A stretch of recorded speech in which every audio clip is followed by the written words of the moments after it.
Today on the Plywood Palace, we have a special treat. We're in Chattanooga, Tennessee, and we're at Honest Charley's garage. Let's take a look.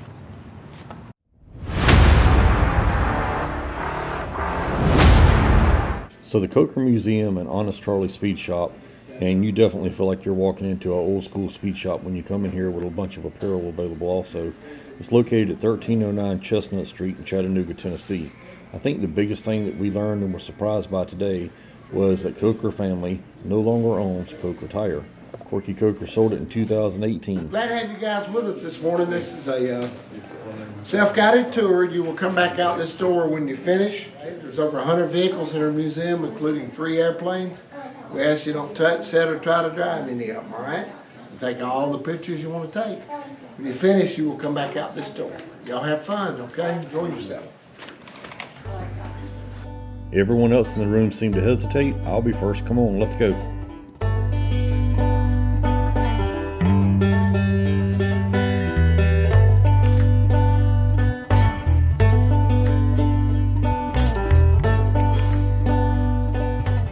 They actually have a few TV screens set up playing videos of Corkey explaining about the cars. And we actually saw the original Marmon Wasp in Charlotte one time a few months back, maybe a few years ago now. The actual winner to the Indianapolis 500 inaugural race. With the Marmon Wasp, Ray Haroon and the engineers at Marmon Harrington decided that with just one driver, they could probably save about 150 pounds. Everybody was a little lighter then. That's before fried chicken came into existence. But all right, Corkey, enough picking on us Husky boys. Let's check out a few more cars.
Several of the cars on the top rack were hard to see what year they were, so if you happen to know for sure, leave a comment.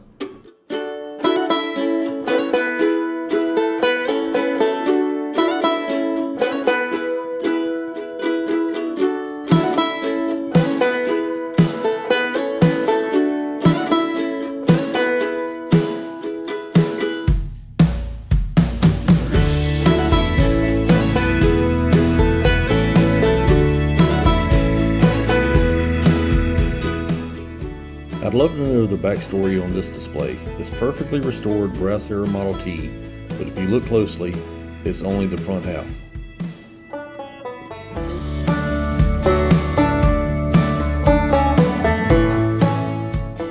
We thought the front part of the building was pretty cool, but now we're getting into the work area. Really cool stuff here.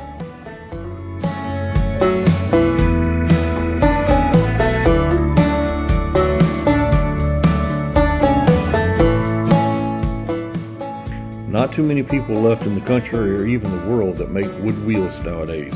You know what they're actually called? Leave a comment.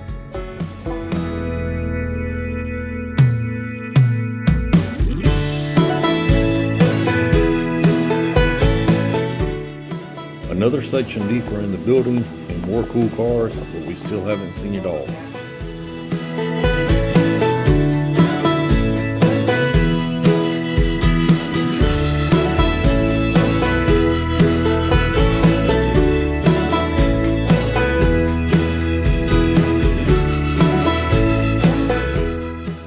I walked back over to the restoration area, but Jennifer kept calling me, come here, you gotta see this, you gotta see this. So let's go check it out. That's a really cool body there, by the way. Well, this is what we came for. I'm glad she found it because it's not real obvious. Make sure you always look behind doors that don't say you can't look behind them. It took me a minute to get acclimated and figure out what my eyes needed to go to. This place is amazing with an amazing collection of cars. The front's great too, don't get me wrong, and that would have been worth the price of admission, as they say. But this area back here, this is really cool. Of all the cars in this room, this is the one that she wanted to see the most, I think. It doesn't make sense. Oh, look at it.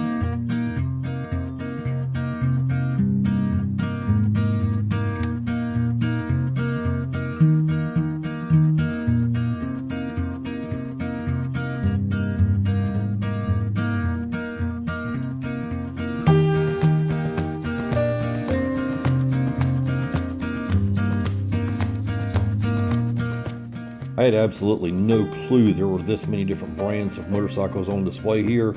You name it, it was here. I mean, it was everything. It was almost like the Wheels Through Time Museum in Maggie Valley, North Carolina when we visited there. They had Thor, Sears, Indian, Harley Davidson, Pierce, who else? I mean, you name it is there. Leave a comment if you see something I didn't mention.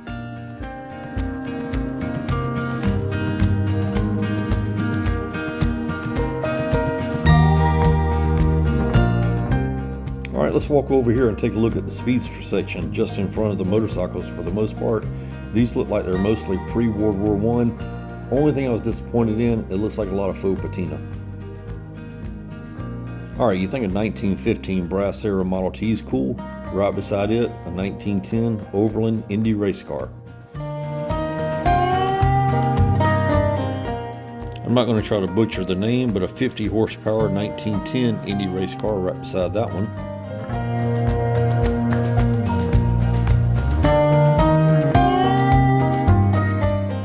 I wasn't familiar with this one, but a 1937 Shaker 8 race car.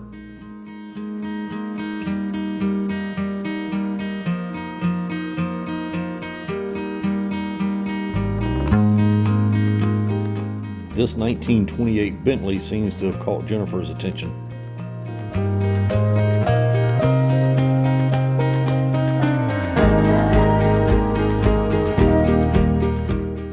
The front end on this thing had a lot going on.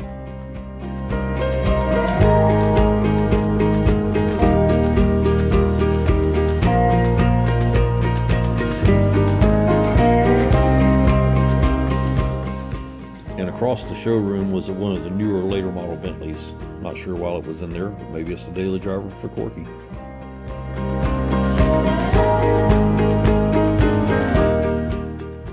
Well, this 1913 has a cool name, Interstate Gentleman's Roadster.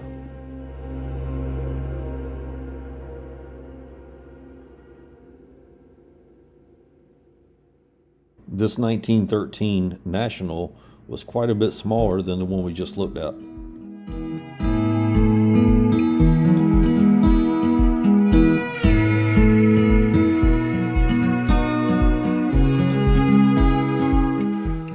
And although it was small, look at the size of these tires compared to the next one we're going to look at.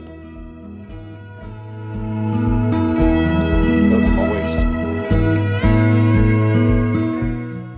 Check out this right-hand drive 1908 American Simplex. 2-stroke, 50 horsepower. This little light thing had to get on down the road pretty quick.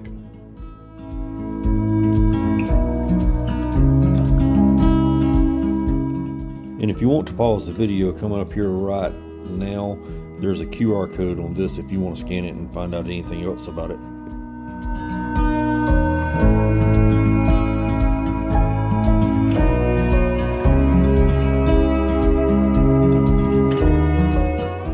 I hate that we're almost to the end of this row, but here is a 1911 Mercer 35R Raceabout. Another one that had to be a blast to drive.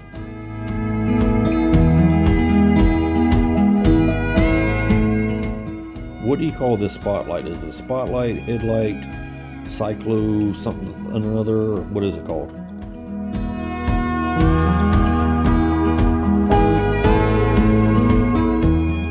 Here's another Mercer. This one's a Series 4 Raceabout.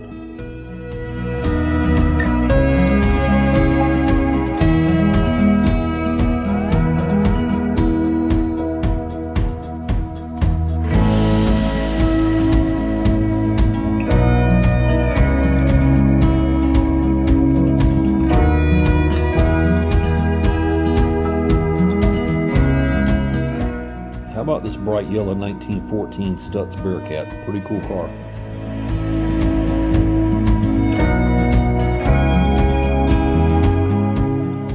And the sign said it was also another 50 horsepower car. A lot of 50 horsepower cars on this road. At the end, we have another brass arrow Model T car. It's pretty cool that they're bookends for these speedsters.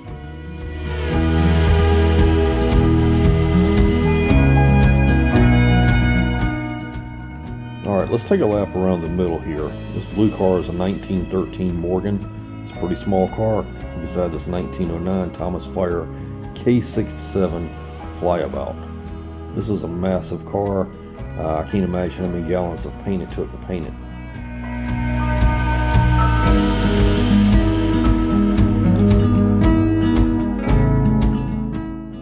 Right beside it was a Nyberg. I've never seen one of these before, and it didn't have what year it was. Right beside it was a Lozier. I'm not really sure how to pronounce that either. I've heard of it, but I can't remember how to pronounce it. This 56 Chevrolet is stunning, but it kind of felt out of place with these other cars. Not really sure. Right beside it was a Ford, and this 76 International Scout actually belonged to Corkey Coker's son, who passed away. It's a stunning restoration, stunning example of a Scout. Just a really cool car, and I wish we could have seen more of it.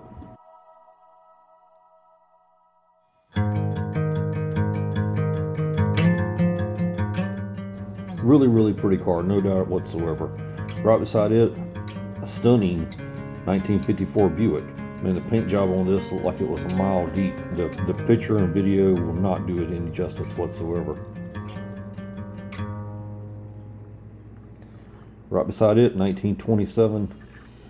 I'm gonna say it wrong, so I'm not even gonna say it. Anyway, this thing had a huge engine and exhaust. If you'll see in a second here, it even had a dual cowl and its right-hand drive. Thought that was really cool.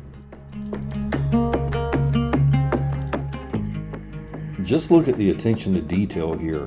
I've never been to a concourse event, but this would have had to have been in the running for some kind of a prize. This thing was just immaculate.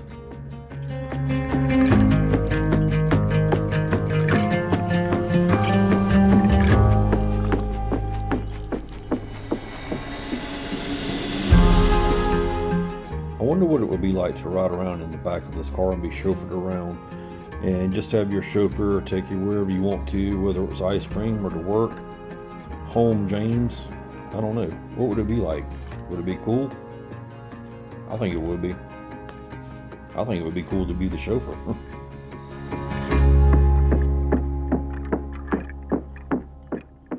Okay, making our way on the back side here now. We're greeted with this, I guess it's an unfinished restoration, I'm not sure. But anyway, this Thomas Flyer is pretty cool. Big car. Can't imagine why it's still sitting there unfinished. I'd like to know.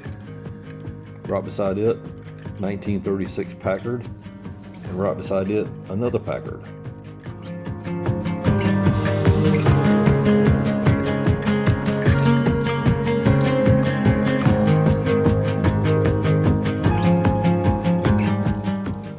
And if this 1924 Marmon isn't good enough for you, check out this ultra black. This paint job looked like it was 13 miles deep. Duesenberg. This is a rare car. We've only seen a few of them, including one at the Henry Ford Museum. It's a really cool car. Right beside it, right-hand drive Simplex. This is a really cool car too. We definitely would not turn that one down. We could not see what the two are in the corner, so we'll start off with this right-hand drive 1915 Simplex 48 horsepower. Note how the back is enclosed and the front is open for the driver.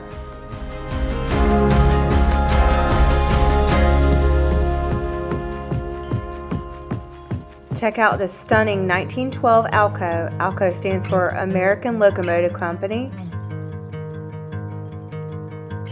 Notice the beautiful stars around the headlights.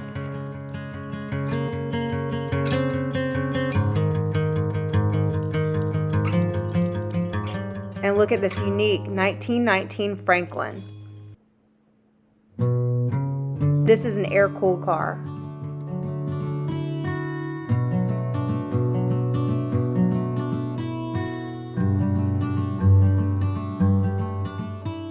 Next up is this 1915 Simplex.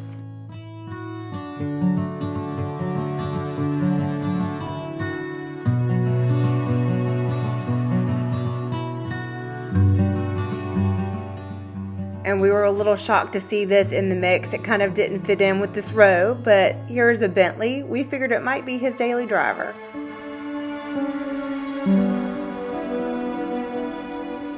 And rounding out the last of this row is a 1914 Mitchell. It's massive in comparison to the much modern car to its left.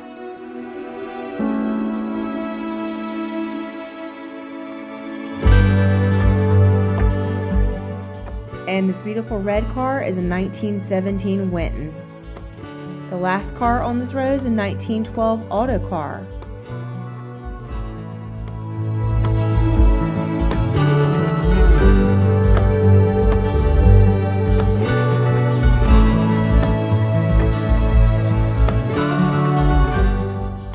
On this right-hand wall, we'll start off with this 1921 Federal Fast Express done up in the vintage Firestone colors.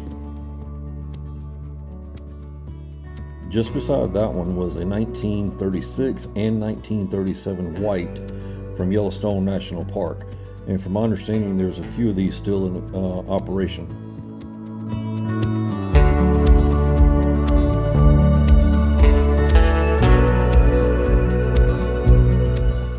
And the cream color one here is a 1937 white.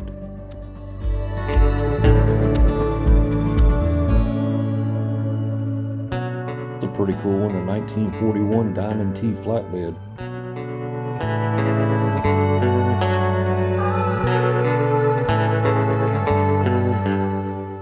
Here we have an unrestored Federal Fast Express, and right beside it in the black and blue is a 1923 Federal Fast Express.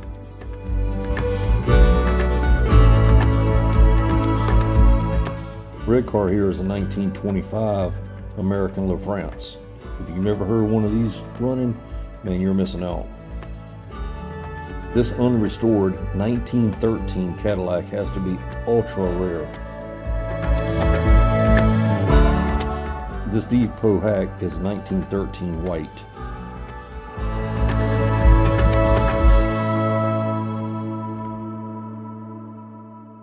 I asked Jennifer what her favorite car was, and she told me to guess, and I said it's not on this row, it's not on this row, it's not on the back row, I'm sure it's not an airplane, it's not on this row, it's got to be on these two rows. And she said I might be surprised, or it's not the auto car, doubt it's the Winton. Is it the Pierce? Or the Simplex? There's another one. Really? Yeah. All right. Not the Franklin. One of those? Yeah, this is a beautiful car. This is a beautiful car. This is the slickest paint job I have ever seen. It is stunning. Yeah, most definitely. This one and the Pierce are my favorite. This Pierce. Look at, wait, let me show you. Hold on. First of all, the paint job is beautiful and I love the brass, but look. 1, 2, 3 rows. That's too many people. But look, you can swivel. Yeah. Okay, yeah, Now that I've had a little time to think about it, I think I am going with the Pierce. 3 rows, I think this is it for me. All right, so show me which one is your favorite. All right, which one do you think? Okay. So just like you, I'm going to eliminate this stuff because this is me. You, Todd, would have no interest in the row that I was interested in, so here's where I think he was starting to gain interest in this area. You don't think it's the Mustang? It's not the most. Thomas Flyer's cool. Thomas Fire is very cool. It's massive. It is It's the massive. right color. It is the right color, but it's not your style. So if you want to go with color and style, I'm going to go with that one. You're close. You're close. The 1908 American Simplex is really cool. I like everything about it, the wood floors and all that, but I think I'd have to, even more than the T's, as cool as they are, the bookends, as I called it earlier, the 1913 National is really cool. I think overall, as far as originality, even though it's got some faux patina on it, the 1918 Mercer, I think was be me. All right. It sits low, brass air car. This brass is, I'm sure that's the original radiator there. I really like the mono headlight. I don't remember what it's called right off the top of my head. the spotlight kind of. Yeah. But I think That's this would have been a blast to drive. in the daytime. Whoever had this car, their daddy had the fastest horse in town before cars came out, before automobiles came out. And that's why this guy had to have the fastest car in town. I love it. All right, we've seen a lot of beautiful cars. Let's go grab a coffee. And don't forget, if we don't see you around here, we'll see you around. You hear? Yeah.